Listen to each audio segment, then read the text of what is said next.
हरे कृष्णा।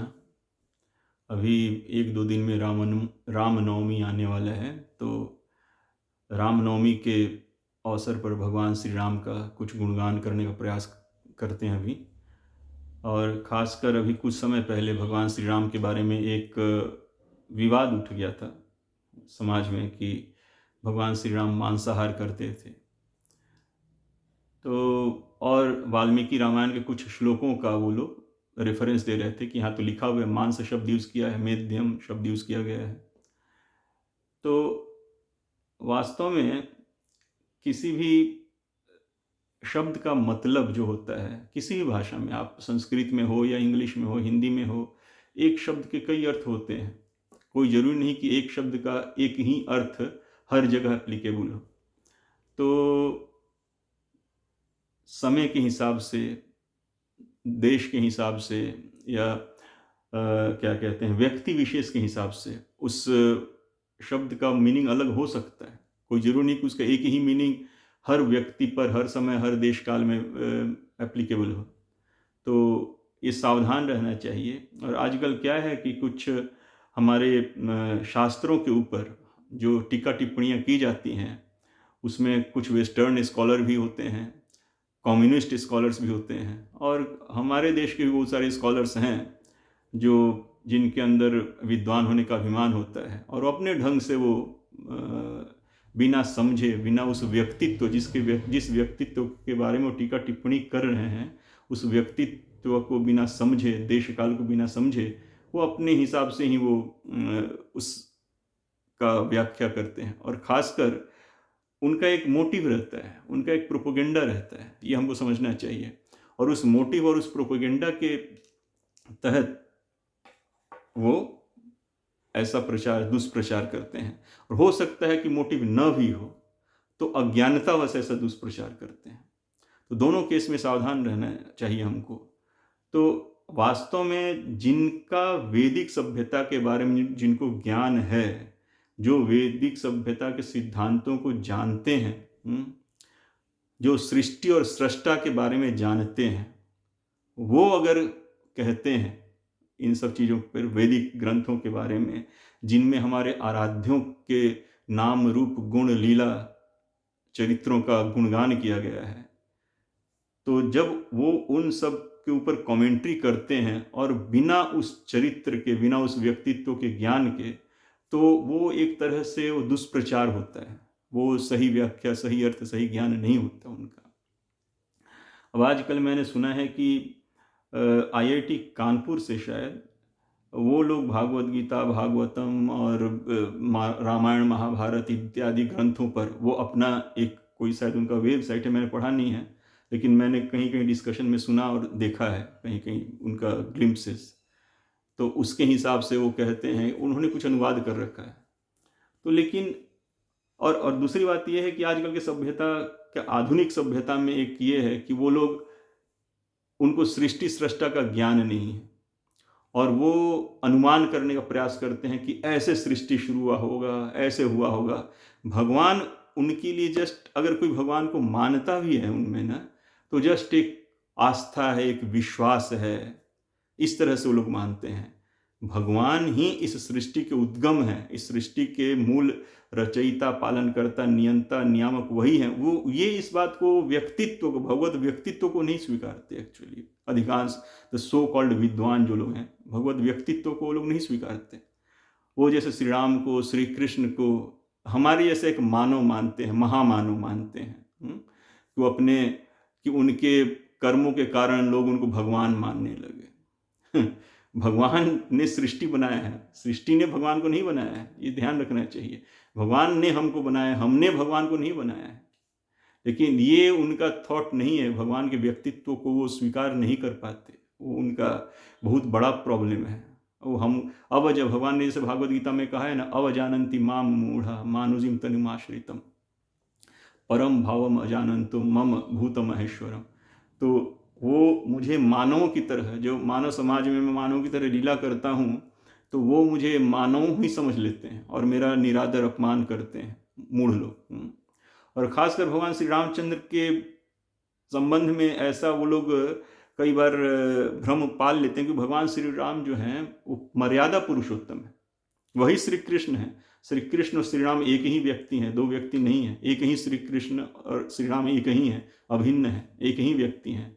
लेकिन उनका क्या है कि देश काल परिकर इत्यादि के हिसाब से उनका लीला भाव रस प्रकाशन अलग है। तो वो अपने ऊपर खुद स्वयं मर्यादा का पालन करने के लिए, हमको सिखाने के लिए कुछ वो लीला किए हैं। तो उस श्री राम लीला का उद्देश्य भगवत्ता का प्रकाशन नहीं था।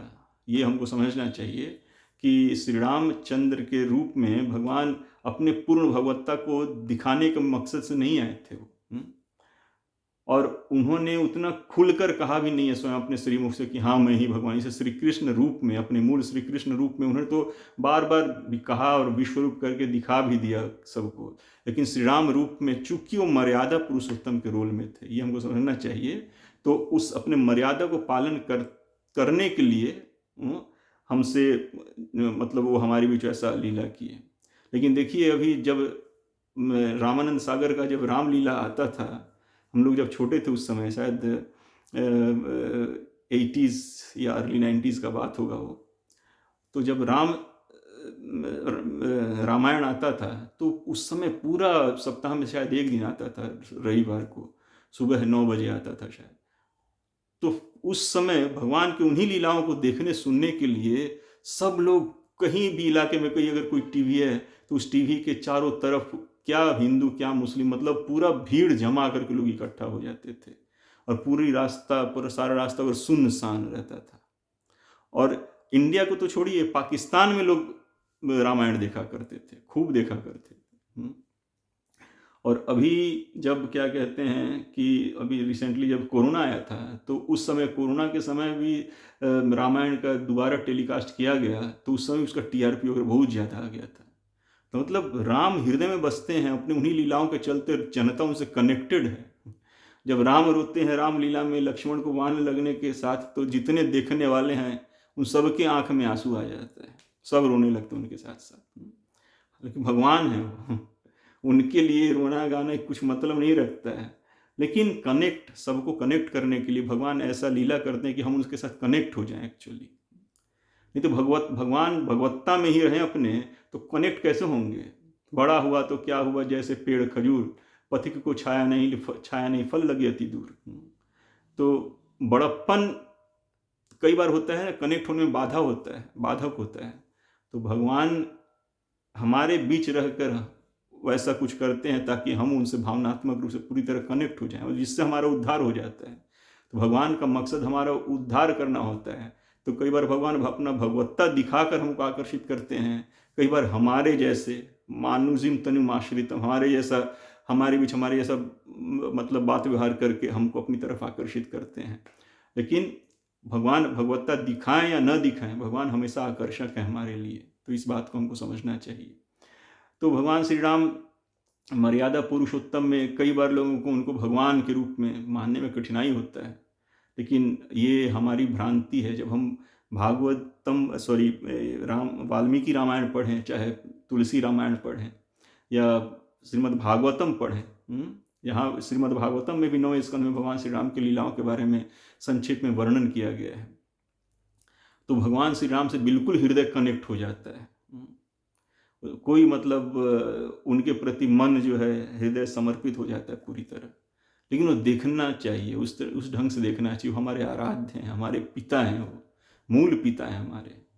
तो उनके बारे में अगर कोई कुछ दुष्प्रचार करता है, उनके बारे में न जानते हुए भी कोई कमेंट्री शुरू कर देता है, तो बुरा लगता है थोड़ा। तो हमको, चूँकि हम उनके सेवक हैं, उनके संतान हैं, हमारे परम पिता हैं, तो उनके बारे में कुछ कहना हमारे लिए भी जरूरी हो जाता है कि लोगों के मन का भ्रम जो है उनके बारे में टूटे, नहीं तो हमारे मन में भ्रांति ऐसे ही बना रहेगा। तो इन विद्वानों के चक्कर में, जैसे जो कुछ वेस्टर्न विद्वान हैं, जो भक्त हैं, उनका कमेंट्री अच्छा होता है, वो समझते हैं इस बात को। लेकिन कुछ वेस्टर्न विद्वान हैं और जो कम्युनिस्ट विद्वान हैं, जो हमारे सनातन परंपरा को, सनातन सिद्धांतों को या हमारे आराध्यों को डिमीन करके, उनको नीचा दिखाकर हमारे भावनाओं को आहत करना चाहते हैं, हमको नीचा दिखाना चाहते हैं। तो इसलिए वो दुष्प्रचार भी करते हैं इसी मानसिकता से। तो इसी मानसिकता से जो उनका जो हमारे शास्त्रों का जो अनाधिकृत अनुवाद, मैं तो उसको कहूँगा उसका अनाधिकृत, हमारे रामायण का, महाभारत का, भागवत गीता का, भागवतम का अनाधिकृत अनुवाद जो करते हैं, वो हमारे बीच में दुष्प्रचार के रूप में फैल जाता है।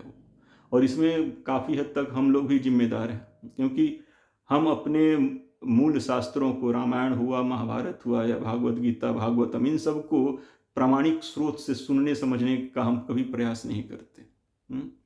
तो इसकी वजह से जो हम भी उनके जाल में फंस जाते हैं कि हाँ ये बात ठीक कह रहा है। मांस शब्द का जैसे है, तो मांस शब्द का मीनिंग तो इन जनरल जो पॉपुलर मीनिंग है मांस का, मतलब किसी पशु के शरीर का मीट, यही होता है ना इन जनरल मीनिंग। लेकिन मांस का मतलब फल, कंद मूल का पल्प, गुद्दा भी होता है। मांस शब्द जैसे आप जाइएगा, ढूंढिएगा मांस शब्द का पर्यायवाची या मांस शब्द का मीनिंग, तो बहुत सारा मीनिंग आता है। संस्कृत में मांस शब्द का बहुत सारा मीनिंग आता है। उसमें एक मीनिंग पशु के मांस का भी होता है, पशु के शरीर का जो गोश्त हिस्सा जो कहा जाता है उसका भी होता है, और कंद मूल फल का भी गुदा कहा जाता है, मांस कहा जाता है। तो किसी भी शब्द का जो प्रयोग है और उसका जो मीनिंग है, वो देश काल और व्यक्ति विशेष के हिसाब से ही लेना चाहिए। जैसे पीना शब्द है, पीना शब्द को आप संदर्भ व्यक्ति विशेष के हिसाब से अलग अलग उसका मीनिंग होता है।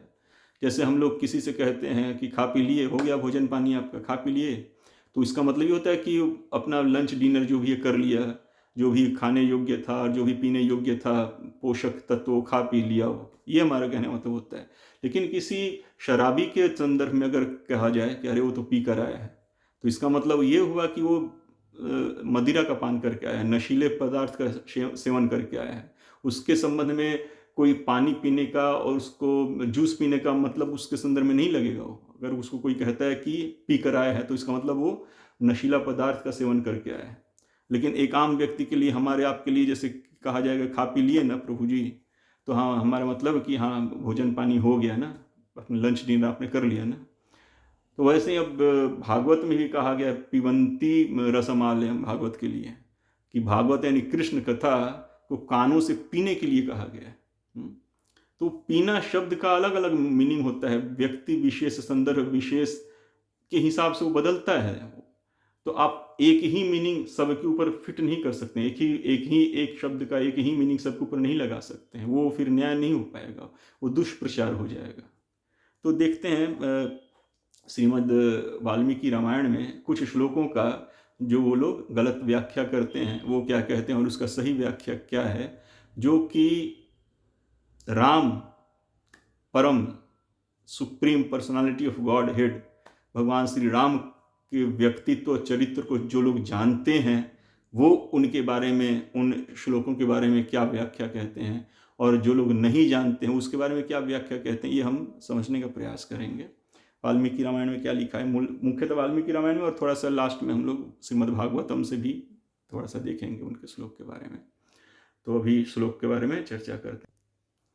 जैसे भगवान श्री राम जब अयोध्या छोड़कर वन की तरफ जा रहे थे, तो महाराज दशरथ ने सुमंत को भेजा था उनके साथ कि जाइए थोड़ा दूर ले जाकर उनको लौटा कर लेकर आ जाइएगा।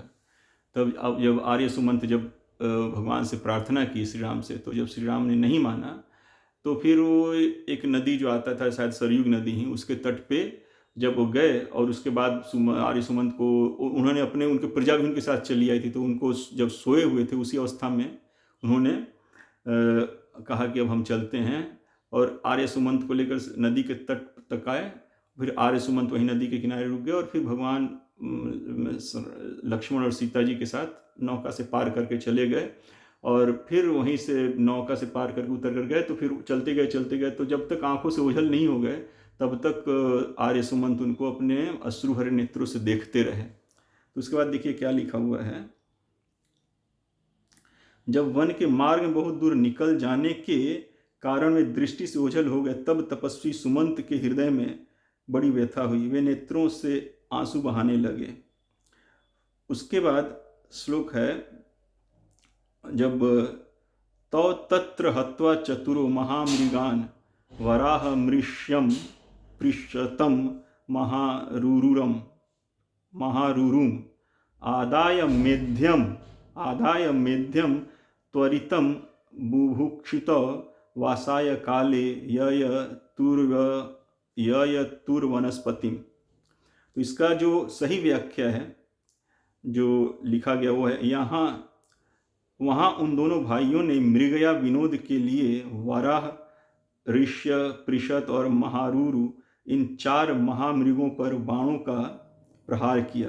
तत्पश्चात जब उन्हें भूख लगी तब पवित्र कंदमूल आदि लेकर सायंकाल के समय ठहरने के लिए वे सीता जी के साथ एक वृक्ष के नीचे चले गए।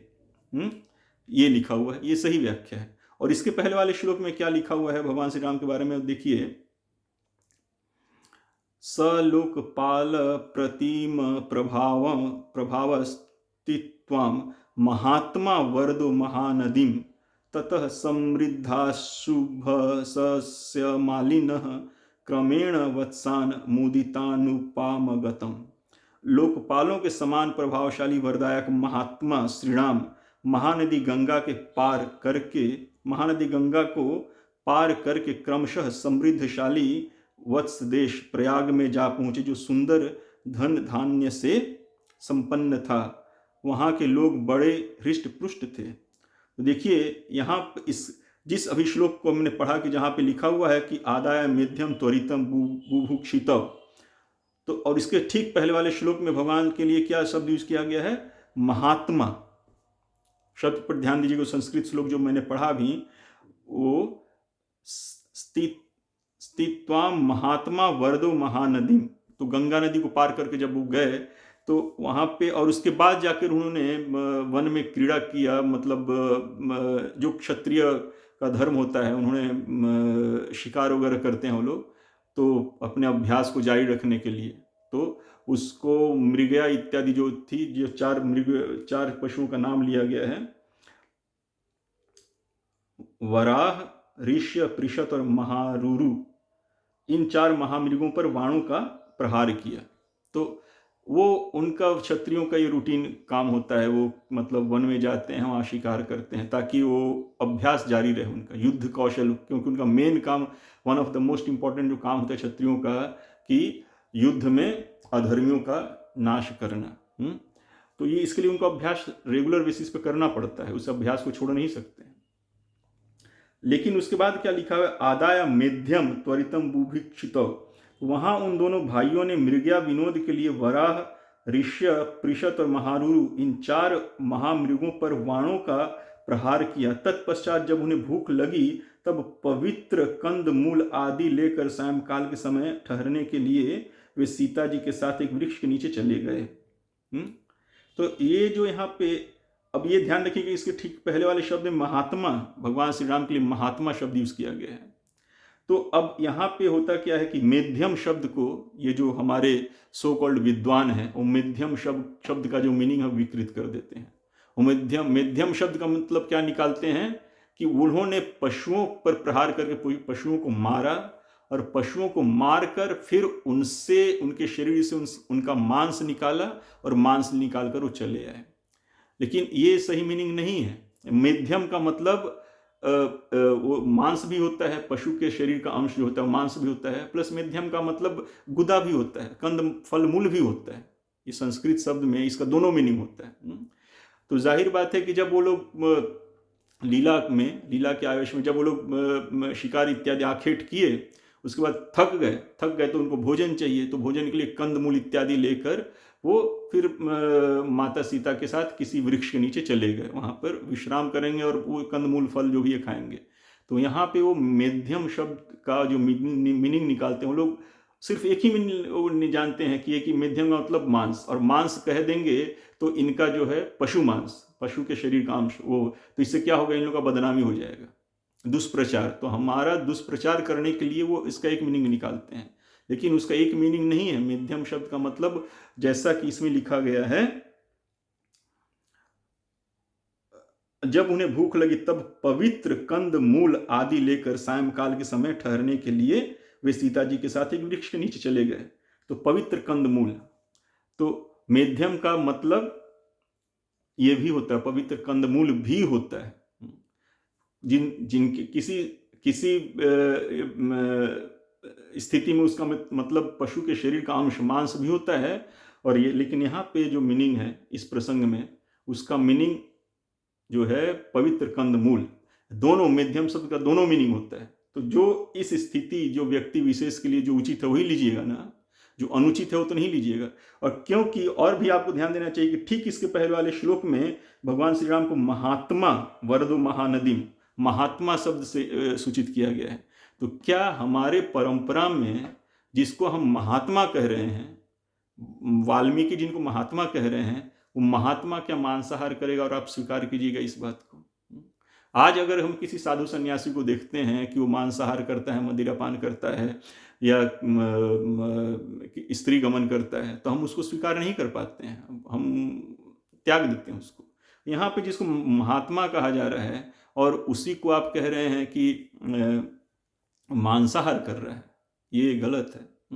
क्षत्रियोचित धर्म है, उनको अपने धर्म के अनुरूप आखेट करना है, शिकार करना है अभ्यास के लिए, लेकिन आहार उसके शरीर के मांस का आहार नहीं कि पशु आखेट करते थे, शिकार करते थे, इसलिए नहीं कि उसके शरीर का मांस खाएंगे। नहीं, वन में बहुत लोग रहते हैं, बहुत ऋषि मुनि रहते हैं, तो वो लोग पशुओं के शरीर का मांस नहीं खाते थे, वो खाते थे कंद मूल फल, यही सब जो मिलता था, जो वन में मिलता वही खाते थे। तो वो हमको मीनिंग लेना पड़ेगा यहाँ पे, इस बात से हम सावधान रहना चाहिए। लेकिन ये चूंकि मेध्यम शब्द का कई अर्थ होता है, उसमें एक पशु का मांस भी होता है और उसमें फल का गुदा भी होता है, दोनों होता है, कंद मूल भी होता है। तो वो लोग जिनको दुष्प्रचार करना रहता है वो पशु मांस उसका अर्थ निकालते हैं, लेकिन सही मतलब है क्या? उसका सही मतलब है कि पवित्र कंद मूल फल इत्यादि। तो हमको वही लेना चाहिए। और ध्यान रखना चाहिए कि इसके ठीक पहले वाले श्लोक में भगवान को क्या कहें? महात्मा। तो जब महात्मा कह रहे हैं तो महात्मा के व्यवहार के अनुकूल जो उसका मीनिंग होगा वही हमको लेना चाहिए ना। तो महात्मा के अनुकूल है कंद मूल फल इत्यादि, महात्मा के अनुकूल मांसाहार नहीं है। तो हमको सावधानी से इस बात को समझना चाहिए। और श्लोक भी देखते हैं, और कई सारे श्लोक हैं, उन सबको देखेंगे अभी हम लोग। एक प्रसंग आता है जब माता सीता ने मृग को लाने के लिए कहा था, तो इसके लिए भी लोग बहुत विवाद करते हैं कि मृग को मारने के लिए सीता ने कहा था। तो उसमें जैसा वाल्मीकि रामायण में लिखा हुआ है कि माता सीता ने कहा था कि ये मृग बहुत प्यारा है, इसको हम लोग लेकर जाएंगे और वहाँ माता कौशल्या देखेंगी इसको तो बहुत प्रसन्न होंगी इस मृग को देखकर। और दूसरा उन्होंने कहा था, ये भी कहा था कि यदि वो पकड़ा नहीं जाता है तो उसके चर्म पे मैं श्री राम के साथ बैठूंगी, ऐसा भी वाल्मीकि रामायण में लिखा हुआ है। तो श्री राम की सेवा के लिए वो उस मृग को यूज करना चाहती थी, दोनों लिखा हुआ है। तो उस प्रसंग में आता है कि जब श्री राम गए और जब उन्होंने देखा कि ये मायावी है, क्योंकि ये रूप बदल रहा है, छुप जा रहा है, जो छुप जाता था फिर अदृश्य होकर फिर दृश्य हो जाता था, तो भगवान समझ गए कि ये मायावी है, ये हिरण नहीं है, ये कोई असुर है। तो उस हिसाब से फिर राम ने वध कर दिया, उसका वाण छोड़ा तो वध कर दिया। तो वध जब कर दिया राम ने, तो वो फिर हा लक्ष्मण हा सीते कह के बुलाना शुरू किया। तो फिर राम समझ गए कि ये तो है कोई असुर ही है। और फिर राम का वाण लगने के बाद वो क्या हुआ था कि श्री राम अनुपम बाण का उसका मर्म विदीर्ण हो गया था, अतः उस मृग रूप को त्याग कर उसने राक्षस रूप धारण कर लिया। तो मृग रूप को त्याग कर वो राक्षस रूप में आ गया था। अब ही इज नो मोर मृग, वो हिरण नहीं है, अब वो राक्षस रूप में आ गया था राम का बाण करने के बाद। इसके लिखा हुआ है, तेन मर्मणि निर्विद्धम तेन मर्मणि निर्विद्धम शरेणानुपमेन ही मृग रूपम तु तत्यक्त्वा राक्षसम रूपमास्थितः। मतलब मृग रूप को त्याग कर वो राक्षस के रूप में आ गई। मूल संस्कृत श्लोक में वाल्मीकि रामायण का ये सब श्लोक, जो भी श्लोक अभी पढ़ रहे हैं सारा वाल्मीकि रामायण का श्लोक है ये। तो वाल्मीकि रामायण में लिखा हुआ है कि वो अपने मृग शरीर को त्याग कर राक्षस शरीर में आ गया अब, ठीक है। तब इसके बाद देखिए, अब जब वो लक्ष्मण हा सीते बुलाया तो भगवान श्री राम समझ गए। खैर वो तो सर्वज्ञ हैं, अब उनके लिए अब क्या बोले, लेकिन लीला में जैसा कह रहे हैं वैसा मैं कह रहा हूँ। तो उसके बाद ऐसा सोचकर धर्मात्मा श्री राम के रोंगटे खड़े हो गए। उस समय महामृग रूपधारी उस राक्षस को मारकर और उसके उस शब्द को सुनकर श्री राम के मन में विषाद जनित तीव्र भय समा गया। अब भगवान के मन में सब देखिए भय वगैरह है, लेकिन जो भी लीला में है वो लिखा हुआ है यहाँ पे। और देखिए भगवान श्री राम के बारे में अगेन क्या वर्ड यूज किया गया, ध्यान रखिएगा सब शब्द का। इति संचिन्त्य धर्मात्मा रामो, धर्मात्मा रामो, इस शब्द को ध्यान रखिएगा। राम के लिए क्या शब्द यूज किया गया, धर्मात्मा, धर्मात्मा रामो। फिर उसके बाद क्या है, निहत्य प्रिशतम चान्यम मांसमादाय राघव, यहाँ पर शब्द जो है यूज किया मांसम। निहत्य प्रिशतम चान्यम मांसमादाय राघव त्वरमाणो जनस्थानम साराभिमुख तदा। उस लोक विलक्षण मृग का वध करके तपस्वी ने उपभोग में आने योग्य फल मूल आदि लेकर श्री राम तत्काल ही जनस्थान के निकटवर्ती पंचवटी में स्थित अपने आश्रम की ओर बड़ी उतावली के साथ चले। तो यहाँ पे जो वर्ड यूज किया गया मांसम आदाय, और इसका जो प्रामाणिक अनुवाद है मांसम आदाय का, तो इसका क्या है, वध करके तपस्वी के उपभोग में आने योग्य फल मूल आदि लेकर श्री राम तत्काल ही जन स्थान के निकटवर्ती, यहाँ पे निकटवर्ती पंचवटी में स्थित अपने आश्रम की ओर चले। तो यहाँ मांसम आदाय का जो सही अनुवाद है वो क्या है, तपस्वी के उपभोग में आने योग्य फल मूल आदि, तपस्वी के उपयोग में आने वाले फल मूल आदि मांसम आदाय का सही मीनिंग है। क्योंकि मांस का मतलब होता है संस्कृत भाषा में कि कंद फल मूल इत्यादि का पल्प, गुदा, ये होता है। ये ऐसा कोई नहीं कि ऐसा ही कोई अपने मनमाना ढंग से अनुवाद कर दिया, नहीं। मांस का मतलब पशु के शरीर का गुदा भी होता है, और मांस का मतलब कंद मूल फल इत्यादि का भी गुदा होता है। तो उसके अपने तपस्वी के उपभोग के लिए जो था वो कंद मूल फल इत्यादि लेकर भगवान अपने पंचवटी आश्रम की ओर चले, ठीक है। तो यहां भी मांस शब्द आया है, और उसके पहले भगवान क्या कहे, धर्मात्मा रामो। तो अगेन देखिए धर्मात्मा रामो, फिर उसके बाद मांस शब्द आया है। तो धर्मात्मा कहेंगे और फिर साथ साथ मांसाहार भी करेंगे, नहीं हो सकता है, नहीं है। तो इन शब्दों को आप उस कॉन्टेक्स्ट में भी देखें तो आप समझ जाएंगे कि ये क्या मतलब है। तो मांस शब्द का, मेध्यम शब्द का जो मतलब है संस्कृत में, वो पशु के शरीर का गुदा भी होता है, जिसको आमतौर पे मीट मांस जो भी कहा जाता है। और उसी मांस का मतलब, मेध्य का मतलब जो होता है संस्कृत भाषा में, दूसरा मतलब जो होता है वो फल मूल कंद इत्यादि भी होता है। दोनों प्रामाणिक अर्थ है, ऐसा नहीं कि दोनों में से कोई मनमाना है, नहीं। दोनों प्रामाणिक अर्थ है संस्कृत भाषा के हिसाब से। और भगवान श्री राम के लिए जो उचित शब्द है, जो उसका उचित अर्थ है, वो किया गया है। और वो लोग जो करते हैं मांस का मतलब जो पशु के शरीर का मांस, वो अनुचित अर्थ है। और यहाँ मांसम कहने के पहले, ठीक पहले वाले श्लोक में भगवान को धर्मात्मा रामो कहा गया है। तो जो धर्मात्मा है वो मांसाहार नहीं करेगा, ये तो अंडरस्टूड है। लेकिन जो इस बात को नहीं समझते हैं वो सोचते हैं कि, और आस्था में जो होते धर्मात्मा, पता नहीं उनके आस्था में धर्मात्मा शब्द है कि नहीं, लेकिन उनके आस्था में अब कोई धर्म का गुरु है तो वो तो मांसाहार करता है, तो उनके लिए वो फर्क नहीं पड़ता है। लेकिन हमारे यहाँ मांसाहार वैदिक सभ्यता में है नहीं एक्चुअली। मांसाहार को घृणित माना जाता है। मांसाहार श्रेष्ठ लोगों का आहार नहीं है, ये एकदम निश्चित है, इसमें कोई संदेह है ही नहीं। तो इन अनुवादों को देखना चाहिए, और ये पारंपरिक है, ऐसा नहीं कि कोई बीच में किसी ने बना दिया। इन लोगों का जो आजकल के लोगों का जो ध्यान है वो ऐसा कहते हैं, उनका तो है ना कि सृष्टि, जो मैंने पहले कहा, उनको न सृष्टि के बारे में कोई ज्ञान है न सृष्टा के बारे में ज्ञान है। उनके बारे में, उनके हिसाब सब कुछ अपने आप हुआ है।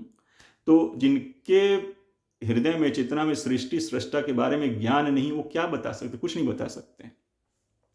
उनके हिसाब से बंदर से मानव आया है, उनके हिसाब से बंदर से मानव आया है ना। तो इसका मतलब वो कि सभ्यता डेवलप नहीं हुआ है। वो कहते हैं कि राम के समय कृषि जो था उतना विकसित नहीं था। लेकिन उनको ये पता होना चाहिए, वाल्मीकि रामायण में ही लिखा हुआ है कि जब महाराज जनक खेती कर रहे थे, क्योंकि राजा जब होता है ना, कोई अवसर पे खेती करता है, तो वो कृषि का उस समय, उस महीने में वो शुरुआत होता है ताकि अच्छा फसल हो। तो जब महाराज जनक हल लेकर खेती कर रहे थे, तो उन्हीं को खेती करते समय माता सीता मिली थी। तो ये तो वाल्मीकि रामायण में ही लिखा हुआ है। तो खेती, कृषि आम था उस समय। ऐसा नहीं कि कृषि अभी डेवलप हो रहा है, अभी रिसर्च चल रहा है, कृषि इंस्टीट्यूट में, एग्रीकल्चर इंस्टीट्यूट में रिसर्च चल रहा है, तब जाकर कृषि डेवलप, नहीं, ये था, ऑलरेडी डेवलप्ड था उस समय कृषि। लोग कृषि प्रधान जीवन जीते थे। तो वैदिक काल जो था, अब अनादि काल से हम लोग का चला रहे, सतयुग, त्रेता, द्वापर सब चलाते हैं। तो कृषि शुरू से ही है, कोई कृषि बाद का इन्वेंशन नहीं है, शुरू से ही कृषि है।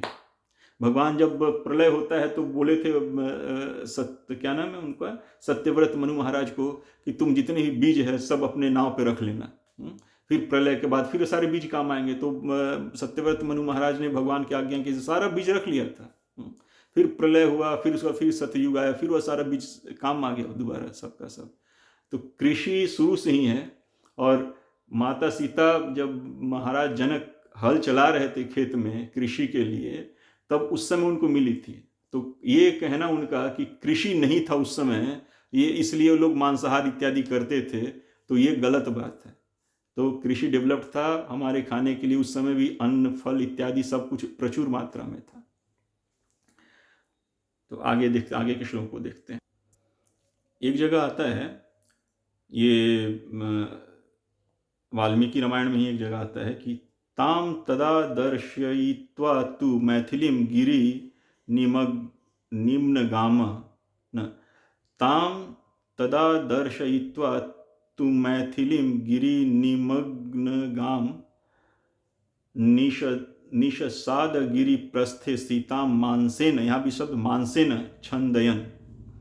इस प्रकार मिथिलेश कुमारी सीता को मंदाकिनी नदी का दर्शन कराकर उस समय श्री रामचंद्र जी पर्वत के समतल प्रदेश में उनके साथ बैठ गए और तपस्वी जनों के उपभोग में आने योग्य फल मूल के गुदे से उनकी मानसिक प्रसन्नता को बढ़ाने उनका लालन करने लगे। तो यहाँ पे भी मांस शब्द आया है, मांसेन। तो लेकिन क्या उसका सही मतलब क्या है कि तपस्वी जनों के उपभोग में आने योग्य फल मूल के गुदे से उनकी मानसिक प्रसन्नता को बढ़ाने उनका लालन करने लगे। फिर आता है इदम मेध्यम इदम स्वादु निष्टप्त मिदमप्निना एवमास्ते स धर्मात्मा। यहाँ भी धर्मात्मा सीतया सह राघव, फिर धर्मात्मा शब्द आए हैं यहाँ पे। धर्मात्मा, इसका मतलब धर्मात्मा रघुनंदन सीता जी के साथ इस प्रकार की बातें कर रहे थे। प्रिय, यह फल परम पवित्र है, यह बहुत स्वादिष्ट है तथा इस कंद को अच्छी तरह आग पर सेका गया है। अब देखिए इसका मतलब वो लोग क्या निकालते हैं कि वो सीता के साथ भगवान आग पे सेका हुआ मांस खा रहे थे उनके संतुष्टि के लिए, और उसका प्रशंसा कर रहे थे कि कितनी अच्छी तरह से आग पे इस मांस को सेका गया है। देखिए अब ये स्वीकार्य कैसे हो जाएगा किसी को कि भगवान श्री राम और सीता एक साथ बैठकर वो मांस खा रहे हैं, आग पे सेक सेक के मांस खा रहे हैं। ये बिल्कुल ही मतलब अस्वीकार्य है। क्यों? क्योंकि वो व्याख्या गलत करते हैं और कहते हैं कि नहीं, वाल्मीकि रामायण में तो लिखा हुआ है कि मांस, कई जगह लिखा हुआ है कि मांस खाते थे। वो इसलिए भटक जाते हैं कि मांस का दूसरा भी मीनिंग है, उनको समझ में नहीं आता है। मांस का जो मतलब, जब आप देख लीजिए, आप खुद डिक्शनरी में चेक कीजिएगा, संस्कृत डिक्शनरी में आप पाएंगे कि मांस का मतलब फल कंद मूल का भी गुदा होता है। और वही यहाँ पे उन्होंने लिया गया है। वही बात इस अनुवाद में, जो प्रमाणिक अनुवाद में लिया गया है कि मानसेन, उसका मतलब तपस्वी जनों के उपभोग में आने योग्य फल मूल के गुदे से उनकी मानसिक प्रसन्नता को बढ़ाने उनका लालन करने लगे। तो मांस का सही मतलब क्या है? पशु के शरीर पशु के शरीर का अंश नहीं, पशु के शरीर का अंश नहीं, बल्कि तपस्वी जनों के उपभोग में आने योग्य फल मूल के गुदे से उनकी मानसिक प्रसन्नता को बढ़ाने उनका लालन पालन करने लगे। और फिर देखिए नेक्स्ट श्लोक में क्या शब्द यूज हो रहा है? इदम मेध्यम इदम स्वादु निष्टप्तमिदमग्निना एवं आस्ते स धर्मात्मा। फिर दोबारा धर्मात्मा शब्द आया। धर्मात्मा सीतया सह राघव, राघव राम के लिए धर्मात्मा शब्द आया। तो धर्मात्मा व्यक्ति अपने पत्नी के साथ बैठकर पशु के शरीर का मांस आग पे सेक सेक के खा रहे हैं। सोचिए, ऐसा वो लोग अनुवाद करते हैं। ये बिल्कुल स्वीकार्य नहीं है। आप हर जगह जहां जहां भी आपने मांस पढ़ा, मेध्यम पढ़ा, हर जगह भगवान के लिए महात्मा, धर्मात्मा ये शब्द यूज हुआ है एकदम उसके लगे श्लोक में। तो सावधान हो जाना चाहिए कि उस शब्द का हमको क्या मीनिंग लेना है। असावधान नहीं रहना चाहिए। तो इस संदर्भ में भगवान के व्यक्तित्व, श्री राम के व्यक्तित्व को जानते हुए, माता सीता के व्यक्तित्व को जानते हुए, जो संस्कृत भाषा के अनुसार जो मांसम और मेध्यम शब्द का अर्थ है वो कंद, मूल, फल इत्यादि का गुदा ही लेना चाहिए, दूसरा कुछ नहीं, सावधानी से।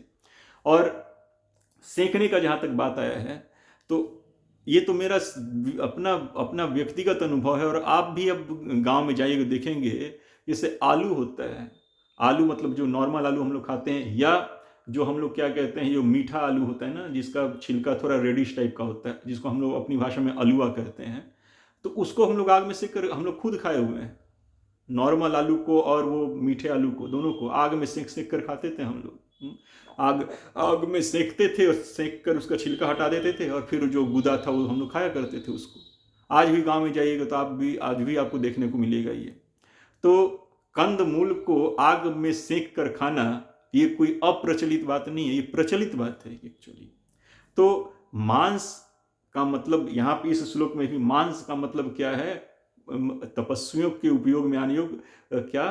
कंद फल फूल इत्यादि, उसी का गुदा, और उसी को आग पे सेक कर ये लोग खा रहे हैं। और उसी का चर्चा भगवान श्री राम अपने पत्नी से कर रहे हैं कि देखो इसको कितनी अच्छी तरह से सेका गया, बहुत स्वादिष्ट है ये। और जो स्वाभाविक तौर पर जो पति पत्नी के बीच बात होता है वैसे ही बात हो रहा है। तो यहाँ पे भी मांस का, मेध्यम का और सेकने का मतलब पशु के शरीर का अंश नहीं है। ये सावधानी से हमको ग्रहण करना चाहिए, बल्कि जो वन में स्वाभाविक तौर पर जो कंद फल फूल मिलता है उसी को सेक कर वो लोग खा रहे हैं। तो इस तरह से आपको बहुत सारा इसमें प्रसंग मिलेगा। तो हमको, और हर जगह देखिए, हमने अभी जितना तीनों का तीनों श्लोक पढ़ा जहाँ पे मांसम मेध्यम यूज किया गया है, उसमें भगवान श्री राम के लिए महात्मा, धर्मात्मा शब्द भी एकदम एडजेसेंट श्लोक में यूज किया गया है। तो सावधानी के साथ एक धर्मात्मा, एक महात्मा का क्या आहार होता है, सात्विक आहार होता है, वो हमको वही उसी के हिसाब से मीनिंग एक्सेप्ट करना चाहिए, ना कि जो आजकल के जो कम्युनिस्ट या जो सो कॉल्ड विद्वान इसका व्याख्या करते हैं उसके हिसाब से नहीं कर लेना चाहिए।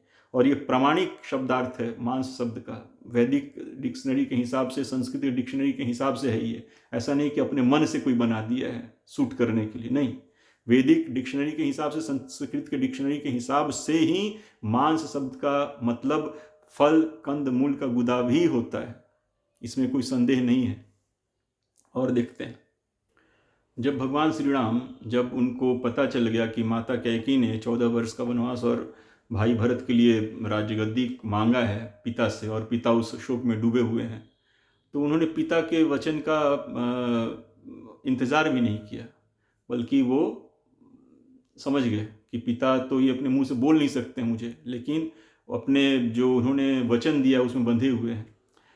तो अपने राज्याभिषेक उनका होने वाला था, उसको राज्याभिषेक को छोड़ दिया उन्होंने, और फिर अपना वन जाने की तैयारी करने लगे। तो उसी तैयारी में अपने माता कौशल्या के पास गए। तो माता के जब कक्ष में गए तो माता ने उनको आसन दिया और भोजन करने के लिए कहा। तो चूंकि तो उनको, और क्योंकि माता कौशल्या को भी ये समाचार उनको पता नहीं था, तो ये पहली बार श्री राम ही उनको बताएंगे। तो लेकिन उनको पता नहीं था, इसलिए उन्होंने अपने पुत्र को आसन दिया और भोजन करने के लिए कहा, कि भोजन भी दिया उनको। तब श्री राम क्या कहते हैं वहाँ पे सुनिए, वाल्मीकि रामायण का ही संस्कृत श्लोक है। चतुर्दश हिरेवाणी वत्स्यामि विजने वने मधु मूल फलह जीवन हित्वा मुनिवद आमिषम। तो यहाँ पे मधु मूल फलह लिखा हुआ है, कहीं कहीं पे कंद मूल फलह भी रामायण वाल्मीकि रामायण कहीं लिखा हुआ है, तो दोनों सही है, मधु मूल फलह और कंद मूल फलह भी। तो चतुर्दश हिरेवाणी वत्स्यामि विजने वने मधु मूल फलह जीवन हित्वा मुनिवद आमिषम। मैं 14 वर्ष तक ऋषियों की भांति एकांत वन में भोग के सभी साधन त्याग कर कंद मूल फल और मधु के साथ जीवन व्यतीत करूंगा। भगवान कह रहे हैं यहाँ पर, अपनी माता से कह रहे हैं, और फिर कह रहे हैं कि कुश चिर अजी धर्म फल मूल अशनम चमाम विद्धि प्रणहितम धर्मे तपसम वन दर्शनम। मुझे ऐसा जानिए कि मैं सन्यासी होने की प्रतिज्ञा के अधीन छाल और मृग चर्म का वस्त्र धारण करने वाला तथा धर्म परायणता के कारण केवल कंद मूल और फल खाकर वन में रहने के लिए दृढ़ हूं। तो भगवान वन गमन से पहले ये बात अपने माता को कह रहे हैं कि मैं वन में जाऊंगा 14 वर्ष के लिए, मुझे वन जाना है और वहां मुझे तपस्वियों की तरह जीवन जीना है, और वहां पे मैं कंद मूल फल मधु का मतलब यहाँ शहद है, मधु का मतलब एक मतलब मदिरा भी होता है और मधु का एक मतलब शहद भी होता है, दोनों होता है। तो यहाँ पे भगवान कह रहे हैं मधु मतलब शहद, और कहीं कहीं कंद लिखा हुआ मधु की जगह पे, तो कंद मूल फल और या मधु मूल फल जो भी दोनों उचित है। तो कह रहे हैं कि मैं 14 वर्ष तक ऋषियों की भांति एकांत वन में भोग के सभी साधन त्याग कर कंद मूल फल और मधु के साथ जीवन व्यतीत करूंगा। मुझे ऐसा जानिए कि मैं सन्यासी होने की प्रतिज्ञा के अधीन छाल और मृग चर्म का वस्त्र धारण करने वाला तथा धर्म परायणता के कारण केवल कंद मूल और फल खाकर वन में रहने के लिए दृढ़ हूं। तो संस्कृत श्लोक में भी लिखा हुआ है, चतुर्दश हिरेवाणी वत्स्यामि विजने वने मधु मूल फलह जीवन हित्वा मुनिवद आमिषम कुश चिर अजी धर्म फल मूल अशनम चमाम विद्धि प्रणहितम धर्मे तपसम वन दर्शनम। इसका मीनिंग हिंदी में तो भगवान अपने माँ तो कह रहे हैं कि मुझे 14 वर्ष के लिए वन जाना है, मैं वहाँ तपस्वियों की तरह रहूँगा और कंद मूल फल इत्यादि खाकर ही मुझे अपना जीवन निर्वाह करना है।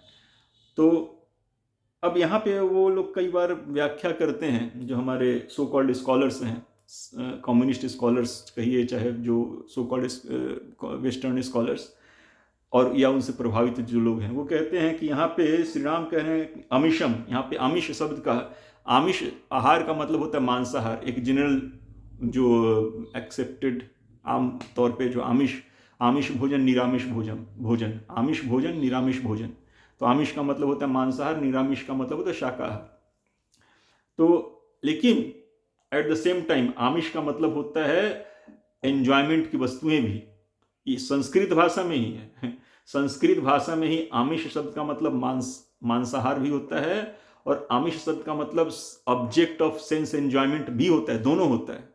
संस्कृत भाषा में ही आमिष शब्द का ये दोनों मतलब है, दोनों प्रमाणिक मतलब है, मांसाहार भी plus sense object sense enjoyment की वस्तुएं भी, दोनों होता है।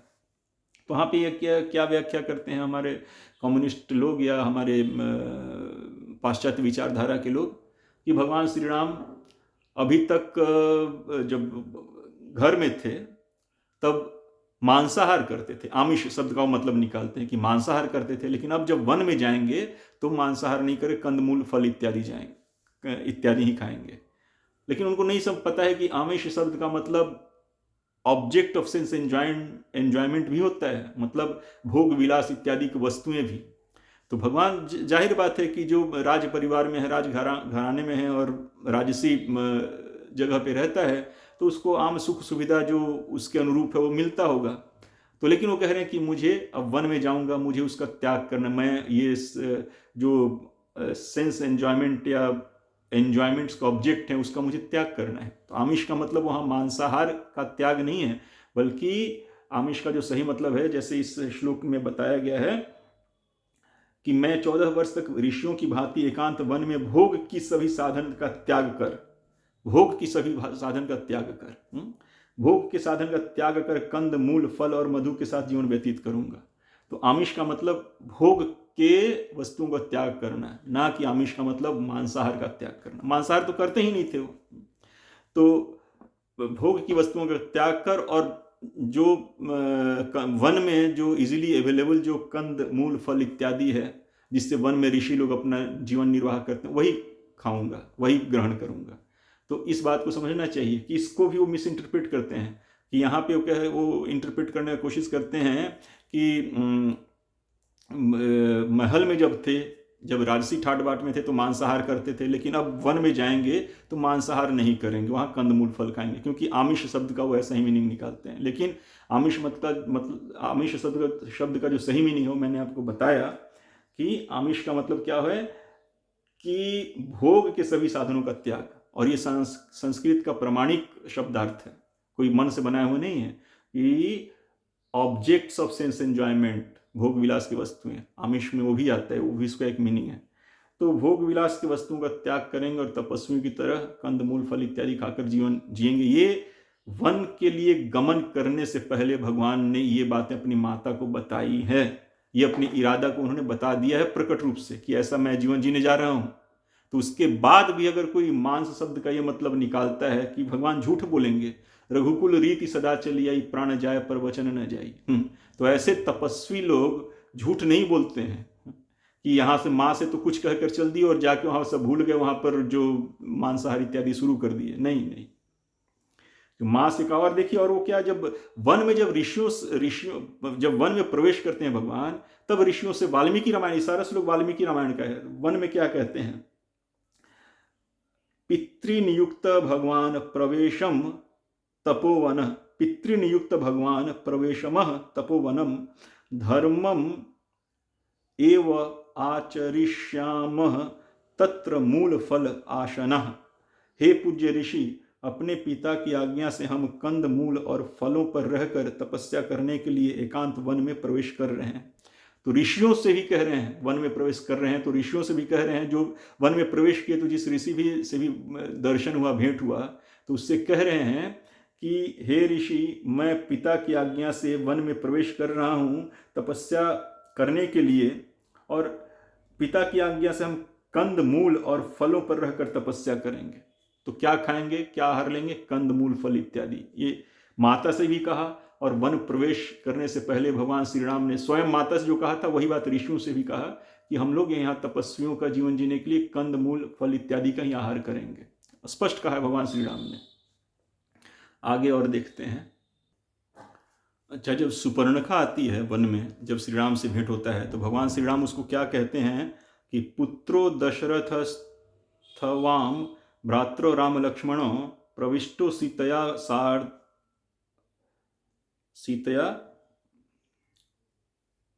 साधर दुश्चरम साधम दुश्चरम दंडकावनम फल मूलाशनो दांतो तापसो ब्रह्मचारिण वसंतो दंडकारण्ये किमर्थमुपहिंसथ। हम दोनों भाई राजा दशरथ के पुत्र राम और लक्ष्मण हैं, तथा सीता के साथ हम इस दुर्गम दंडकारण्य में आकर फल मूल का आहार करते हुए इंद्रिय संयम पूर्वक तपस्या में संलग्न है और ब्रह्मचर्य का पालन करते हैं। इस प्रकार दंडक वन में निवास करने वाले हम दोनों भाइयों को तुम किस लिए हिंसा करना चाहते हो। तो मतलब भगवान ने अपना परिचय दिया है कि हम राजा दशरथ के पुत्र हैं, राम लक्ष्मण सीता के साथ वन में आए हैं, और हम फल मूल्य आदि खाकर तपस्या करते, ब्रह्मचर्य सेलिबेसी फॉलो करते हैं, ब्रह्मचर्य जीवन फॉलो करते हैं, तपस्या करते हैं कंदमूल फल खाकर। ऐसा उन्होंने परिचय दिया है। और जब सुपर्णखा शायद जाती है अपने भ्राता रावण को कंप्लेन करने के लिए, तो उसने भी यही बात रिपीट किया है कि वो लोग ब्रह्मचारी हैं, तपस्वी हैं, कंदमूल फूल खाते हैं, कंद फल मूल इत्यादि खाते हैं, और राजा दशरथ के पुत्र हैं राम लक्ष्मण। तो भगवान ने स्पष्ट कहा कि ब्रह्मचर्य का पालन कर रहे हैं और कंदमूल फल खाते हैं, कहा है स्पष्ट इन्होंने यहाँ पे। ये भगवान श्री राम का वाणी है कि ब्रह्मचर्य का व्रत पालन करते हैं हम लोग, तपस्वी हैं और कंद मूल फल इत्यादि खाते हैं, ये भगवान श्री राम ने कहा है। तो जब भगवान स्वयं अपने श्रीमुख से कह रहे हैं कि हम लोग तपस्वी हैं, ब्रह्मचर्य का पालन करते हैं और कंद मूल फल इत्यादि खाकर हम जीवन का निर्वाह कर रहे हैं, तब फिर कैसे आप उस मांस इत्यादि का और मेध्यम का मतलब आप कंद फल मूल न निकाल कर उसका मतलब आप पशु मांस निकालेंगे? अनुचित है, सर्वथा अनुचित है ये। और देखते हैं आगे क्या है। जैसे भगवान श्री राम ने वनगमन से पहले ही स्पष्ट कर दिया था अपने माता को कि वहाँ हम तपस्वियों का जीवन जीना है, कंद मूल फल इत्यादि ही खाना है। और वन में प्रवेश करने के पहले ऋषियों से भी स्पष्ट रूप से कहा था कि हम कंद मूल फल इत्यादि खाकर ही हम निर्वाह करेंगे तपस्वी की तरह। ब्रह्मचर्य पालन का बात किया है भगवान ने। ये सब भगवान उसी तरह अपना पूरा वन में जीवन निर्वाह करते थे। और भगवान तो ऐसे तपस्वी हैं, उसमें कोई संदेह नहीं है, किसी को संदेह हो नहीं सकता है। जब माता सीता का हरण हो गया था और हरण के बाद जब हनुमान जी माता सीता से मिलने गए थे, तो देखिए उन्होंने क्या कहा है वहाँ पे। वो कह रहे हैं वहाँ पे, न मांसम राघवो भुंक्ते न चैव मधु सेवते वन्यम सुहितम नित्यम भक्तम श्रुति पंचमम। हे माता, भक्तम अस्नति पंचमम। हे माता, आप तो जानती ही हैं कि कोई भी रघुवंशी न तो मांस का सेवन करता है और न ही मदिरा पीता है। और ठीक इसी तरह मेरे प्रभु श्री राम भी चारों समय उपवास करके पांचवें समय जंगली फल मूल और कंद मूल खाकर अपना समय गुजारते हैं। तो इसका व्याख्या जो सो कॉल्ड अदर विद्वान हैं वो लोग कैसे करते हैं कि वो कहते हैं कि सीता से आपके विरह में श्री राम जो हैं वो सब छोड़ दिए हैं, बिल्कुल कंदमूल खाकर रहते हैं और मदिरा पान भी नहीं करते। इसका मतलब वो कहते हैं कि पिछले श्लोकों का रेफरेंस देकर कि जैसे माता सीता के साथ वो भगवान कह रहे हैं कि मांस इत्यादि का और सेक कराग पे सेक के खाने का, तो उसका वो मीनिंग निकालते हैं कि जब सीता के साथ थे वन में तो मांस खाते थे, और जब सीता के साथ नहीं है तो उसका मीनिंग निकालते हैं वो लोग कि अब आपके विरह में उतने व्यथित हैं कि न मांस खाते हैं न मदिरा पीते हैं, बल्कि 4 वक्त उपवास करके 5 वक्त कंद मूल इत्यादि खाते हैं। लेकिन ये उनका माइंड सेट वैसा ही है, इसलिए वैसा सोचते हैं। लेकिन ये कह रहे हैं यहाँ पे स्पष्ट कह रहे हैं हनुमान जी कि क्योंकि किसी भी पत्नी को हो सकता है चिंता हो कि मेरे धर्मात्मा पति, मेरे महात्मा पति जो हैं, कहीं मेरे विरह में कहीं अपने सदाचार से, सात्विक जीवन से कहीं मतलब वो गिर तो नहीं गए। किसी पत्नी को चिंता हो सकता है। तो उनके चिंता को भांप कर हनुमान जी उनको आंसर दे रहे हैं कि नहीं, वो तो रघुवंशी तो कोई कभी मांस मदिरा का सेवन करता ही नहीं, तो श्री राम का सवाल ही नहीं उठता है, बल्कि वन में तपस्वियों की तरह रहते हैं, जैसे आपके साथ पहले रहते थे वैसे ही भी रहते हैं, और वही उसी तरह कंद मूल फल इत्यादि खाकर जीते हैं। मांस मदिरा का सेवन बिल्कुल नहीं, वैसा बिल्कुल चिंता मत कीजिए। ऐसा कहने का उनका आशय हनुमान जी का कि भगवान श्री राम अपने, आपके पति भगवान श्री राम अपने सदाचार सात्विकता में स्थित हैं, उसमें मत घबराए, तपस्वी जीवन में स्थित हैं अभी वो। तो यहाँ पे देखिए आप मधु शब्द आया है, न मांसम राघव भुंकते न चैव मधु सेवते। तो यहाँ पे मधु शुरू में जब आया था तो माता से क्या कहा था उन्होंने कि मधु फल और मूल इत्यादि खाकर जीऊंगा। तो वहाँ पे मधु का मतलब शहद है, और यहाँ पे जो मधु का मतलब है वो मदिरा है। एक ही शब्द है। भगवान ने कहा था कि मधु फल मूल इत्यादि, कहीं कहीं पर उसी मधु की जगह कंद लिखा हुआ है तो कंद मूल फल इत्यादि, तो लेकिन कहीं कहीं मधु भी लिखा हुआ, तो वो शब्द लेते हैं मधु और फिर यहाँ का मधु लेते हैं, तो ये दोनों मधु का मतलब अलग है। वहाँ मधु का मतलब है शहद, और यहाँ मधु न चैव मधु सेवते, तो यहाँ मदिरा। तो कहा गया, कहते हैं कि भगवान हनुमान जी कहते हैं कि भगवान श्री राम अपने सात्विक जीवन में, तपस्वी जीवन में बिल्कुल स्थित हैं। वो मांस मदिरा का सेवन बिल्कुल नहीं करते, बल्कि 4 वक्त उपवास, तपस्वियों की तरह उपवास करके 5वें वक्त वो कंद मूल फल इत्यादि का ही सेवन करके जीवन निर्वाह करते हैं भगवान। तो ये भी कन्फर्म कर रहे हैं हनुमान जी भी। और आगे क्या है देख, ये तो सारा श्लोक चर्चा हमने वाल्मीकि रामायण से किया है। तो वहाँ पर स्पष्ट लिखा हुआ है भगवान श्री राम के लिए धर्मात्मा महात्मा ये शब्द यूज़ किया गया है। तो वहाँ पे मांस मेध्यम इत्यादि शब्द का अर्थ हमको बड़े बड़े सावधानी रूप से निकलना चाहिए। अमीशम शब्द का तो भगवान ने वन गमन से पहले अपने माता से भी स्पष्ट रूप से कहा था, और वन प्रवेश के समय ऋषियों से भी स्पष्ट कहा था कि वो तपस्वियों की तरह जीवन जीना है उनको, और बिल्कुल एकदम तपस्वियों की तरह जो कंद वन का जो कंद मूल फल इत्यादि शहद इत्यादि खाकर इनको जीना है, और वही उनका, और वैसे ही जीते थे। और इस बात को उन्होंने भी कन्फर्म किया। हनुमान जी जब गए माता सीता से मिलने तो उन्होंने कन्फर्म किया कि आपके पति सदाचार में हैं, सात्विक जीवन ही जी रहे हैं, तपस्वियों की तरह ही, उनका आहार वगैरह बिल्कुल सात्विक है। तो महाभारत में भी अनुशासन पर्व में 115वें नंबर अध्याय में ये लिखा हुआ है कि मांसाहार सबके लिए वर्जित है। और वहाँ पे उदाहरण के लिए लिखा हुआ कि जितने भी राजा हुए, बहुत सारे राजाओं का नाम वर्णित है कि उन्होंने कभी मांसाहार नहीं किया, और उसमें भगवान श्री राम का भी नाम है, राम के पूर्वजों का भी नाम है, और श्री राम का भी नाम है उसमें। उस श्लोक बहुत लंबा चौड़ा है, उसलिए पढ़ नहीं रहा हूँ मैं उसको, लेकिन महाभारत का अनुशासन पर्व में है। आई थिंक वो महाराज युधिष्ठिर और भीष्म पितामह के बीच का वार्तालाप है। भीष्म पितामह उन सब बातों को बता रहे हैं। तो मांसाहार निषेध है, वर्जित है, और उन्होंने कहा है कि कोई भी, मतलब जो ये राजा थे उसमें भगवान श्री रामचंद्र का भी नाम है, उन्होंने कभी भी मांसाहार नहीं किया। तो इतने बड़े बड़े प्रमाण हैं, तो हमको उसको ग्रहण करना चाहिए, ना कि जो जिनको सृष्टि सृष्टा के बारे में कोई ज्ञान नहीं, वैदिक सभ्यता के बारे में कोई ज्ञान नहीं है, वो इसके ऊपर कमेंट्री करें और हम उसको स्वीकार करें, ये अनुचित है। बल्कि उनके इन अनाधिकृत कमेंट्री का हमको पुरजोर रूप से खंडन करना चाहिए, सही अर्थ का ही प्रचार करना चाहिए। अच्छा, और कुछ लोग कहते हैं कि वाल्मीकि रामायण में श्री राम को भगवान नहीं बताया गया है, वो तो रामचरितमानस में तुलसीदास ने बना दिया उनको भगवान। तो ये भी धारणा बिल्कुल गलत है। भगवान श्री राम को वाल्मीकि रामायण में भी भगवान ही बताया गया है। कुछ श्लोक पढ़ते हैं, अभी देखते हैं। देखिए, वाल्मीकि रामायण में भगवान को श्री रामचंद्र जी को कहाँ भगवान कहा गया है। अब देखिए, थोड़ा इंग्लिश में पढ़ रहे हैं इसको हम। इन युद्ध कांड नन अदर देन परम पिता Brahmadev and Mahadev themselves mention this. तो ब्रह्मा जी और शिव जी खुद कह रहे हैं कि इति ब्रुवाणम काकुत्थसम ब्रह्मा ब्रह्मविदाम वरः अब्रवीक्षृणु मे वाक्यम सत्यम सत्य पराक्रम। ये 6:117-12 है। इसका मतलब है,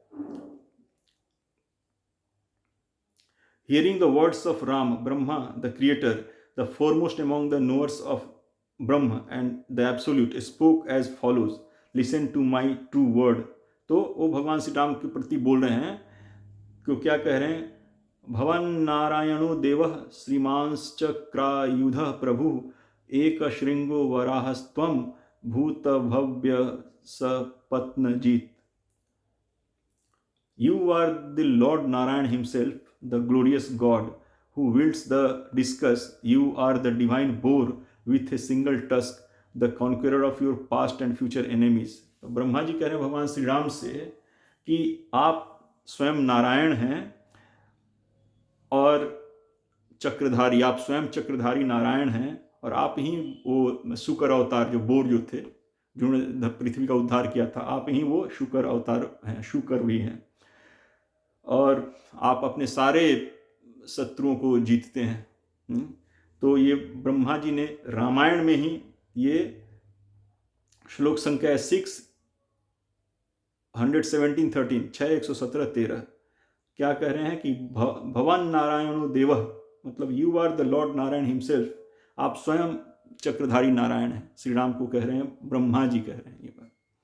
और देखिए और कहाँ आता है, फिर ब्रह्मा जी आगे कहते हैं कि अक्षरम ब्रह्म सत्यम च मध्ये चांते च राघव लोकानाम त्वं परो धर्मो Vishwasen चतुर्भुजः। You are Brahma, the imperishable, the truth, abiding in the middle as well as the end of the universe. You are the supreme righteousness of people whose powers go everywhere. You are the four-armed. कह रहे हैं कि आप ही चतुर्भुज हैं, आप ही अक्षर अविनाशी ब्रह्म हैं और आप ही परम सत्य हैं। इस तरह से ब्रह्मा कह रहे हैं, क्या कह रहे हैं कि आप ही अविनाशी ब्रह्म हैं, आप ही चतुर्भुज यानी विष्णु हैं, नारायण हैं और परम सत्य भी आप ही हैं। ये ब्रह्मा जी, तो इन दोनों श्लोकों से प्रमाणित होता है कि भगवान श्री राम को वाल्मीकि रामायण में ही कोई और नहीं बल्कि ब्रह्मा जी स्वयं कह रहे हैं कि आप भगवान हैं, नारायण हैं, चतुर्भुज हैं। तो इसके बारे में और आगे देखते हैं क्या लिखा। आगे ब्रह्मा जी कहते हैं, शारंग धन्वा ऋषिकेशः पुरुषः पुरुषोत्तमः अजितः खड्गध्री विष्णु कृष्णश्चैव महाबलः। तो श्री राम के लिए विष्णु कृष्ण दोनों शब्द का यहाँ उपयोग हुआ है और पुरुषोत्तमः शब्द का भी उपयोग हुआ है।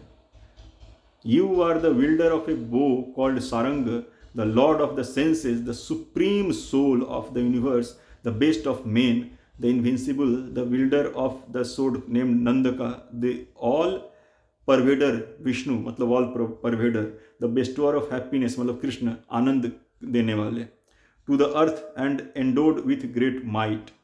तो ऋषिकेश, क्या क्या शब्द यूज किए हैं ब्रह्मा जी ने भगवान श्री राम के लिए? ऋषिकेश पुरुषः, ऋषिकेशः पुरुषः पुरुषोत्तमः विष्णु कृष्णश्चैव महाबलः। तो ये सब जो शब्द है सुप्रीम एंटिटी के लिए यूज होता है। तो उसी के लिए, परम सत्य के लिए वो ये शब्द ऋषिकेश, पुरुषः, पुरुषोत्तमः इत्यादि ब्रह्मा जी ने भगवान श्री राम के लिए यूज किया है। तो वाल्मीकि रामायण से प्रमाणित होता है पूरी तरह से कि भगवान श्री राम कोई हमारी तरह, आपकी तरह कोई मानव या महामानव नहीं बन गए थे। वो स्वयं भगवान थे, अवतरित हुए थे मर्यादा पुरुषोत्तम का लीला दिखाने के लिए। तो इन श्लोकों से अपने आप प्रमाणित होता है, और भी बहुत सारे श्लोक हैं इसमें, लेकिन अब इन श्लोकों से प्रमाणित होता है कि वाल्मीकि रामायण से ही प्रमाणित होता है कि भगवान श्री राम जो है भगवान हैं। वो हमारे द्वारा बनाए हुए भगवान नहीं है, या हमारी तरह मानव से महामानव बन गए, नहीं, ऐसा नहीं है। वो भगवान है, सृष्टि के सृष्टा, पालक, नियंता, स्वामी, भगवान है वो। अच्छा, ये सिर्फ वाल्मीकि रामायण से तो हमने देखा। अब कुछ एक श्लोक हम देखते हैं, इससे क्या कहा जाता है।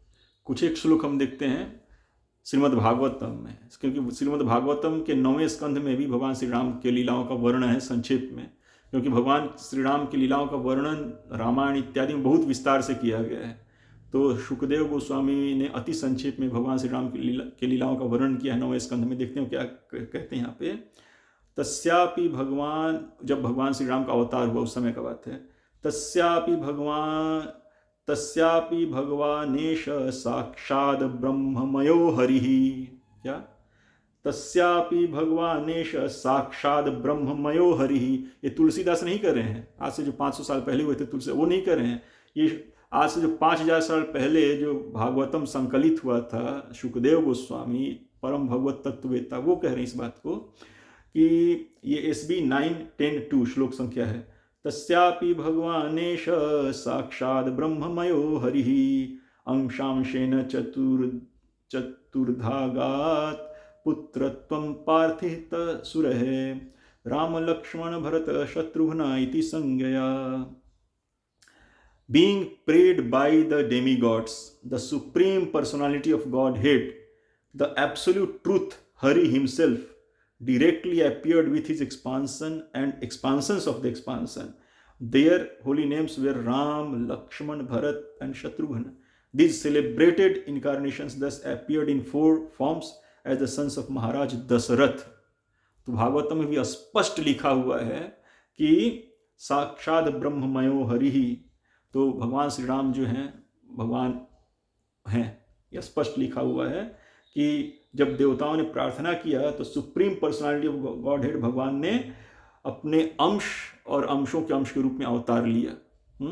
तो श्री राम भगवान हैं, शुरू से ही हैं। वो हमारी तरह मानव से महामानव इत्यादि नहीं बने, शुरू से ही भगवान नहीं अवतार लिया है श्री राम के रूप में।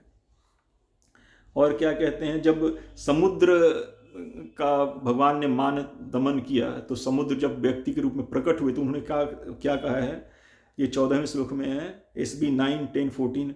न त्वाम वयम जड़ धियो न त्वाम वयम जड़ धियो नु विदाम भूमन कुटस्थाम आदि पुरुषम। क्या शब्द यूज किया, आदि पुरुषम, आदि पुरुषम, जगतमाधीशम, जगतामधीशम, यत् सत्वतः सुरगण राजसः प्रजेशा मनो मन्योश्च भूतपतयः स भगवान गुणेश गुणेश। तो ये इसने जब समुद्र व्यक्ति के रूप में प्रकट होकर भगवान श्री राम का स्तुति किए, तब उन्होंने क्या कहा, क्या शब्द यूज किया, आदि पुरुषम जगतामधीशम और भूतपतयः। O all pervading supreme person, we are dull minded and did not understand who you are, but now we understand that you are the supreme person, the master of the entire universe। समुद्र कह रहे हैं प्रकट होकर कि आप supreme person, परम पुरुष हैं, master of the entire universe, पूरे सृष्टि के स्वामी हैं आप, the unchanging and original personality of God head, आदि पुरुष। तो ये भागवत में भी लिखा हुआ है कि भगवान श्री राम जो थे वो सुप्रीम पर्सनालिटी ऑफ गॉड हैं और पूरे सृष्टि के स्वामी हैं, और क्या कहते हैं कि आदि पुरुष हैं। ये भागवत में भी भगवान श्री राम को ऐसा ही बताया गया है, जैसा वाल्मीकि, तो वाल्मीकि रामायण में भी प्रमाणित होता है। ऐसा नहीं कि तुलसीदास ने आकर श्री राम को भगवान बना दिया, नहीं, वाल्मीकि रामायण से भी हमने श्लोक पढ़ा, उससे भी प्रमाणित होता है कि भगवान श्री राम भगवान ही हैं, और भागवतम से भी प्रमाणित होता है कि भगवान श्री राम भगवान ही हैं। कई बार आता है कि रामेश्वरम के बारे में कि राम के जो ईश्वर हैं उसे रामेश्वर, भगवान श्री राम ने ऐसा कहा था, जो राम के ईश्वर हैं वो रामेश्वर हैं, भगवान शिव के लिए उन्होंने कहा था। तो भगवान शिव ने अपने पत्नी माता पार्वती से कहा कि नहीं, ये गलत व्याख्या कर रहे हैं, इसका सही व्याख्या है कि राम ही जिनके ईश्वर हैं वो रामेश्वर हैं। क्या भगवान शिव ने क्या कहा कि राम ही जिनके ईश्वर हैं वो रामेश्वर हैं। तो हमको भगवान शिव की इस बात का भी ध्यान रखना चाहिए। और लोग कहता है कि उस समय मानव का सभ्यता विकसित नहीं था। तो आप सोचिए आज के युग में लोग कितने स्वार्थी हैं। मानवता का विकास आप किसे कहते हैं? स्वार्थ, जहाँ पे स्वार्थ का प्रधानता हो या जहाँ पे त्याग का प्रधानता हो, आप किसको मानवता समझते हैं? विकसित मानवता समझते हैं। आज लोग कोई किसी गद्दी पर है या कोई गद्दी मिलने वाला है तो किसी गद्दी, राजगद्दी के प्रति कितना स्वार्थ रहता है उन लोगों के मन में, हम देखते हैं ना। लेकिन भगवान श्री राम जिनका राज्याभिषेक अब जस्ट नेक्स्ट पल में राज्याभिषेक होने वाला है, उनसे कहा, उनको जब पता चला कि मेरे पिता ने मुंह खोलकर बोला भी नहीं, जस्ट समझ गए कि मेरे पिता वचनबद्ध हैं माता कैकेयी के द्वारा और उसी के वजह से मुझे वनवास जाना है, और भरत चूंकि को राजा बनाना चाहती है माता कैकेयी, तो भगवान तुरंत राजी हो गए बिना किसी क्लेम के कि नहीं मैं बड़ा पुत्र हूँ तो राजगद्दी पे मेरा अधिकार है, भरत का तो हो ही नहीं सकता। नहीं, बोले ठीक है, पिता का इच्छा है, माता का इच्छा है, मैं जाऊंगा वन। तो भगवान सहर्ष बन चले गए, सारा राजसी ठाट बाट छोड़कर। जैसा हमने सुना ना कि माता कौशल्या से उन्हें कहा था और ऋषि मुनियों से भी कहा कि मैं तपस्वी का जीवन जीने के लिए कंद मूल फल इत्यादि खाकर जीवन व्यतीत करने के लिए पिता की आज्ञा से वन जा रहा हूँ। तो भगवान राजसी सब सुख सुविधा छोड़कर वनवासी जीवन व्यतीत करने के लिए भगवान वन जाने के लिए राजी हो गए, एकदम सहर्ष, बिना किसी कष्ट के सहर्ष राजी हो गए। और देखिए, उनके साथ जाने के लिए उनकी पत्नी माता सीता बिल्कुल ठान ली कि नहीं, मैं तो आपके साथ ही जाऊंगी। उन्हें भी नहीं रहा कि यहाँ पर मुझे राजसी सुख या वन का जीवन कैसा होगा। भगवान श्री राम ने उन्हें बहुत समझाया भी, लेकिन बोली नहीं, जहाँ आप हैं वहाँ मैं हूँ, तो मैं आपके साथ ही जाऊंगी, आपको छोड़कर तो मुझे कहीं रहने का सवाल ही नहीं उठता है। तो माता सीता भी भगवान श्री राम का अनुसरण करके वनवासी की तरह, तपस्विनी की तरह जीवन व्यतीत करने के लिए भगवान श्री राम के साथ राजसी सुख सुविधा छोड़कर चली गई। लक्ष्मण, उनके अनुज, भगवान श्री राम के छोटे भाई, वो जब सुने कि श्री राम जब वन जा रहे हैं तो वो भी नहीं मान सके, अपने आप को रोक नहीं सके। मतलब भ्रातृ प्रेम और राम सेवा का इतना लालसा कि जहाँ राम है वहीं मैं जाऊंगा। राम वन में रहे और मैं सिंहासन पे रहूं, राजभवन में रहूं, ये हो नहीं सकता है। राम के सेवा से अपने आप को बिल्कुल वंचित नहीं करना चाहते थे। तो राजसिक सुख सुविधा छोड़कर भगवान श्री राम के साथ वन जाने के लिए एकदम श्री माता सीता, उनकी पत्नी और उनके छोटे भाई लक्ष्मण सहर्ष उनके साथ गए। राम ने दोनों को रोका, राम को ने दोनों को मना किया, लेकिन वो नहीं माने। उनके साथ राजसिक सुख सुविधा छोड़कर, त्याग कर वो उनके साथ वन गए। और उसके भी ऊपर देखिए, जब भरत लौट कर आए वहाँ से ननिहाल से, और उन्होंने सुना कि जब श्री राम को मुझे राज देने के लिए वन भेज दिया गया है, तो वो बहुत दुखी हो गए और भगवान श्री राम को वापस लेकर आने के लिए वहाँ से गए अयोध्या से, कि श्री राम को मैं वापस लेकर आऊँगा। लेकिन जब श्री राम नहीं माने आने के लिए कि नहीं, मैं पिता का और माता का वचन पूरा करूँगा, उनकी आज्ञा का पालन करूँगा, नहीं है, तो वो भरत सिर्फ अपने ज्येष्ठ भ्राता श्री राम का चरण पादुका लेकर आए, और चरण पादुका लेकर आए और खुद भी वहाँ पर तपस्वी बनकर रहे, और उनको चरण पादुका को सिंहासन पर रख के और अपने आप को उसका सेवक समझकर उन्होंने राजपाट का कार्यकाल चलाया। श्री राम की अनुपस्थिति में श्री राम का सेवक समझकर उन्होंने राजगद्दी नहीं संभाला, और वो भी तपस्वी की ही तरह रहे। तो ये देखिए, ये त्याग इत्यादि का जो आदर्श जो वहाँ पे था, वो क्या उससे विकसित आज का मानव सभ्यता है? जो सोचते हैं कि उस समय मानव था, उस समय उतने मानव का सभ्यता के मतलब क्या, बिल्डिंग बन जाना, मोबाइल बना लेना, मोबाइल टावर्स बना लेना, इंटरनेट बना लेना, लैपटॉप बना लेना, जेट बना लेना, ये इसी को मानव सभ्यता कहा जाता है क्या? नहीं। मानव के विचार, मानव का चेतना कहाँ है? वो मानव सभ्यता है। तो जो मानव सभ्यता भगवान श्री राम ने दर्शाया है, और उनके भाइयों ने, और उनके जो भी परिकर माता सीता इत्यादि ने दर्शाया, वो आज के युग में अगर हम लोग उसको फॉलो करें तो हमारा कल्याण हो जाएगा, हमारे समाज का सुधार हो जाएगा। तो इन सब चीज़ों को संकीर्ण दृष्टि से नहीं देखना चाहिए। भगवान श्री राम और उनके जो भी लीला में जो भी परिकर हैं, हमको उचित दृष्टि के साथ, उचित विचार के साथ अपने चेतना को ऊपर उठाकर उस ढंग से उनको सोचना समझना चाहिए, तभी हमारा कल्याण होगा। आज के सो कॉल्ड विद्वानों की दृष्टि से देखेंगे तो कुछ भी हाथ लगने वाला नहीं है, ना उस तत्व को समझ पाएंगे, ना उसको जान पाएंगे, और भ्रम में ही रह जाएंगे, ना कोई हमारा कल्याण नहीं होगा। लेकिन राम का चरित्र सुनने से जन्म मृत्यु का पूरा क्या कहते हैं चक्र ही छूट जाता है। हृदय से ईर्ष्या द्वेष जो हृदय में रहता है वो खत्म हो जाता है, ऐसा लिखा हुआ है भागवत में। राम कथा सुनने से हृदय का ईर्ष्या द्वेष और जन्म मृत्यु का चक्कर सब छूट जाता है। तो इसलिए भगवान श्री राम के शरण में रहिए, जिनके शरण में सारे देवी देवता रहते हैं, उन्हीं के शरण में हमको रहना चाहिए, और उनको उनके उचित, उनके अनुरूप, उनके उचित दृष्टि से अपने चेतना को थोड़ा ऊपर उठा के उनको सोचना समझना चाहिए। ना कि जो आज के संकीर्ण बुद्धि के जो विद्वान हैं, सो कॉल्ड विद्वान हैं, जिनको न सृष्टि का ज्ञान है न सृष्टा का ज्ञान है, वो अपना कमेंट्री देते हैं, तो उनका कमेंट्री दिग्भ्रमित है। बल्कि जो प्रामाणिक वैदिक विद्वान हैं, वैदिक सभ्यता को जो जानते हैं, हृदय में हरि भक्ति है जिनके, उनके श्रीमुख से ही हरि कथा सुनना चाहिए, किसी और के मुख से नहीं। तो जय सिया राम, राम लक्ष्मण जानकी, जय बोलो हनुमान की। हरे कृष्णा।